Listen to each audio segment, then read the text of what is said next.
ఆంధ్రప్రదేశ్ ప్రభుత్వం తరపున 4వ రోజున దావోస్ పెట్టుబడుల సదస్సులో ముఖ్యమంత్రి చంద్రబాబు నాయుడు గారు, మంత్రి లోకేష్ గారు పలు సంస్థల ప్రతినిధులతో చర్చలు జరిపారు. ఇన్వెస్టర్స్ ఫ్రెండ్లీ విధానాలతో ఇండస్ట్రియల్ డెవలప్మెంట్ పాలసీ 4.0ను ముఖ్యమంత్రి ప్రకటించారు.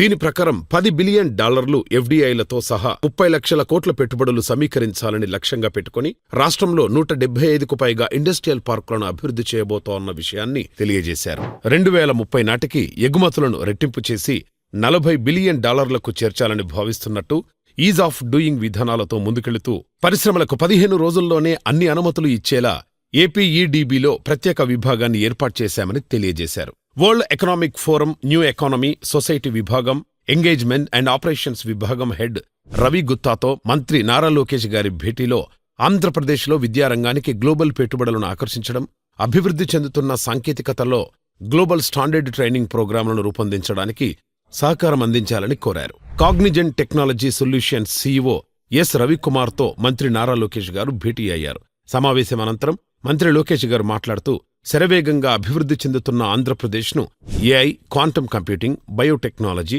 రెన్యూవబుల్ ఎనర్జీలో డీప్ టెక్ హబ్గా తీర్చిదిద్దాలని కోరామని, కాగ్నిజెంట్ నుంచి త్వరలోనే గుడ్ న్యూస్ రాబోతోందని చెప్పారు. ఇన్నోవేటివ్ మార్కెటింగ్, బ్రూవరీస్, స్పోర్ట్స్ స్పాన్సర్షిప్లో పేరెన్నికగన్న హైన్కెన్ సంస్థ సీఈఓ డోల్ఫ్ వాన్ డెన్ బ్రింక్తో మంత్రి నారా లోకేష్ గారి భేటీలో భాగంగా దక్షిణాసియాలో ఆంధ్రప్రదేశ్ హైన్కెన్ కార్యకలాపాలకు వ్యూహాత్మక ప్రాంతమని, ముడిసరుకుల సరఫరాకు అన్ని విధాల అనుకూలతలు కలిగిన ఏపీలో హైన్కెన్ మ్యానుఫ్యాక్చరింగ్ యూనిట్ను ఏర్పాటు చేయాలని కోరారు.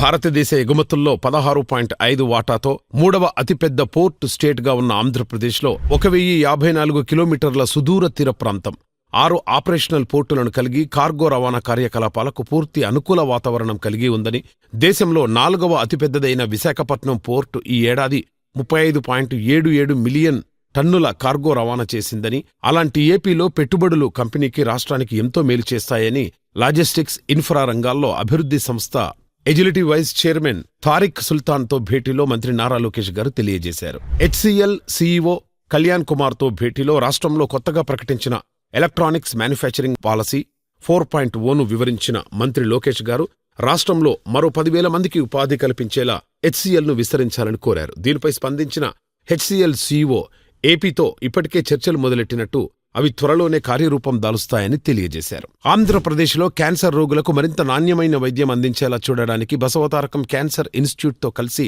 జన్యు చికిత్స, అత్యాధునిక ఆరోగ్య సంరక్షణ మౌలిక సదుపాయాల్లో భాగస్వామ్యం వహించాలని కేరింగ్ క్లాస్ ఎగ్జిక్యూటివ్ డైరెక్టర్ బోరో డ్రోపోలిక్తో భేటీలో మంత్రి నారా లోకేష్ గారు కోరారు.